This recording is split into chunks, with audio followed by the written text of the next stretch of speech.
내 집 마련에 성공하지 않았습니까? 네, 30대 배우로 늦가기 데뷔한 김광규 씨요. 2001년 영화 친구에서 너그 아버지 뭐 하시노? 라는 이 아주 뭐랄까요, 유행어 같은 대사를 만들어내면서 이 감초 배우 대열에 합류를 하게 됐는데요. 지난해 드디어 이 태어난 지 56년 만에 내 집 마련에 성공을 했다고 합니다.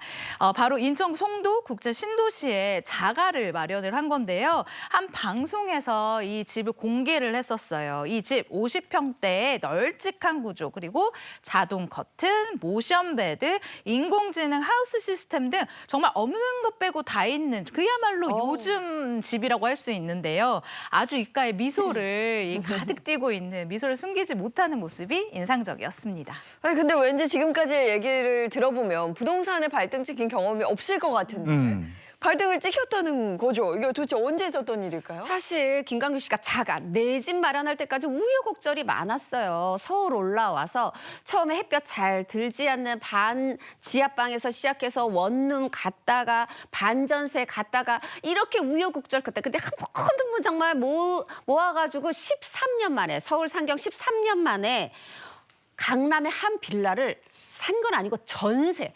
말하자면은 뭐 반전세면은 보증금 얼마에 월세 얼마 이거 말고 정말 전세 5월 전세로 딱 들어간 거예요. 그때가 김광규 씨가 44살이었는데 와 하고 막 정말 만세를 할 만큼 너무 행복했는데 네. 그 행복이 6개월밖에 가지 못했어요. 왜 그랬느냐? 전세 사기를 당했기 때문입니다. 아이고, 아니 전세 유명하다 사기를 그랬죠. 당했는데 그래도 6개월 동안은 그냥 쭉 가다가 그때 알았어요. 왜 이렇게 뒤늦게 알게 된 거지? 왜냐하면 6개월 뒤에 갑자기 누군가가 집에 찾아와서 문을 쾅쾅 두드렸다고 합니다. 어이 403호 왜 월세 안 내는 거야? 라고 고함을 쳤다고 하는데요.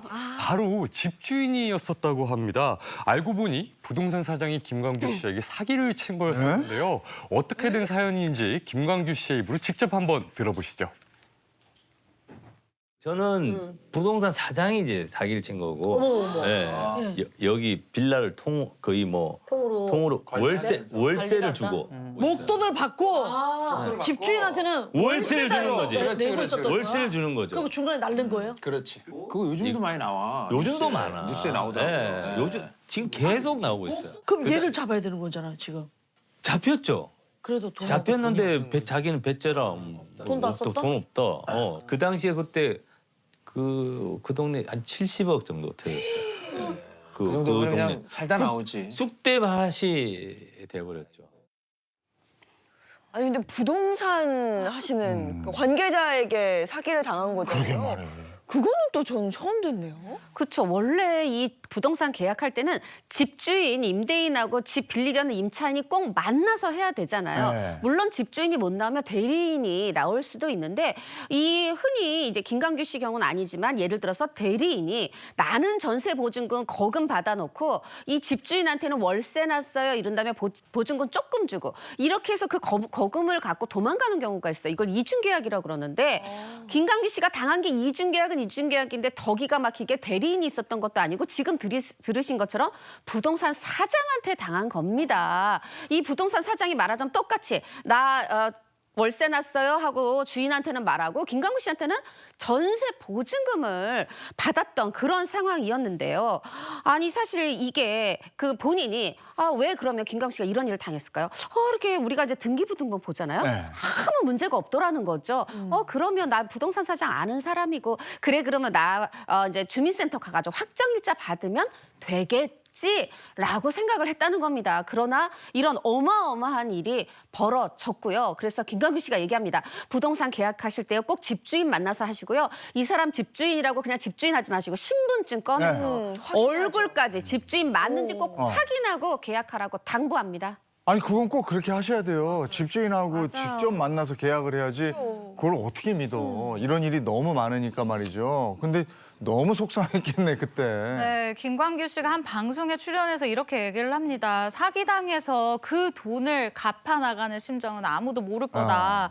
처음 이 전셋집을 얻었을 때 큰 거울 앞에 두고 나를 토닥이면서 만세를 외쳤었다. 하지만 사기당한 뒤에 다시 그 큰 거울 앞에 서서 내가 내 뺨을 때렸다. 부동산에서 아르바이트까지 하면서 여기까지 왔는데 어떻게 이럴 수 있나 싶었다라면서 당시에 이 참담한 심정에 대해 털어놓기도 했습니다. 아, 그러면 김광규 씨는 그 날린 전세금 결국에는 다 받아냈나요? 어떻게 됐어요? 다 못 받았고 이게 이제 긴 한숨 거의 3년간의 법정 소송을 통해서도 20% 받았어요. 아이고. 그래도 그럼 20%가 어디야라고 하실 수 있는데 사실 지금 말씀하신 것처럼 왜 자신을 토닥이면서 나 잘했다. 전세 너 얻느라 고생 많았구나. 왜 그랬냐면 출연료 5만 원인 네. 시절부터 정말 잘 먹지 않고 한 푼 두 푼 모아서 마련했던 전세금이었던 겁니다. 이걸 호로록 날렸잖아요. 그렇게 해서 그래도 어렵게 해서 20%를 되찾았는데 20%를 받고도 그게 김광규 씨 손에는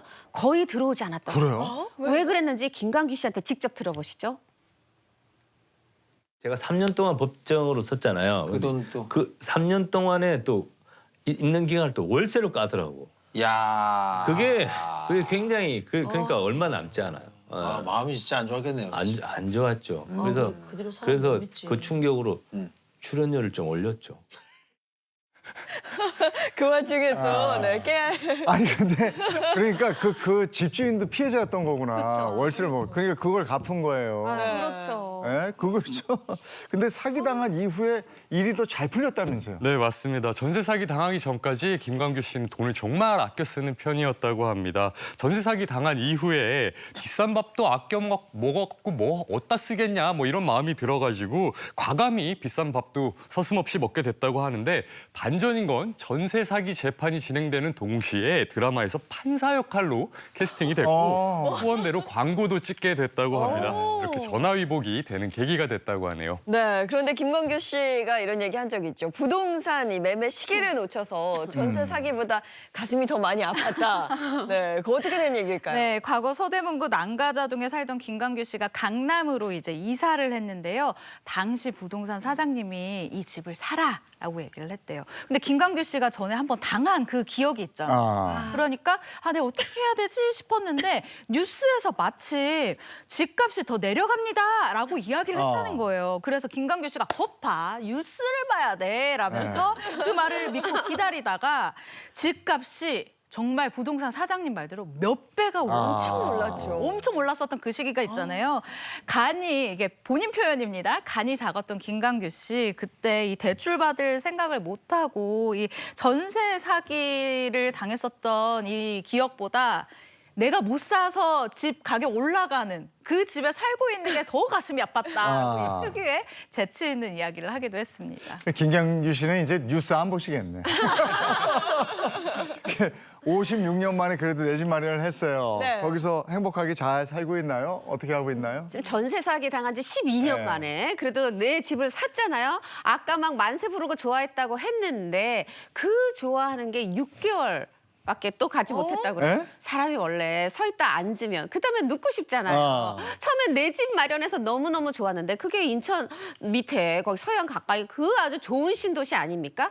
또 어떤 분들에게 굉장히 최고일 텐데 광규 씨가 주로 일하는 데가 요 서울 지역에 방송국이 많잖아요. 그러다 보니까 아이고 출퇴근하려니까 너무 멀어요. 나도 좀 서울에 아파트 갖고 싶어요. 이런 새로운 꿈이 생겼다네요. 그럼 광규 씨도 마포로 오셔야 돼요. 마포나 상암 환영합니다. 네, 김광규 씨 얘기까지 만나봤고요. 이어서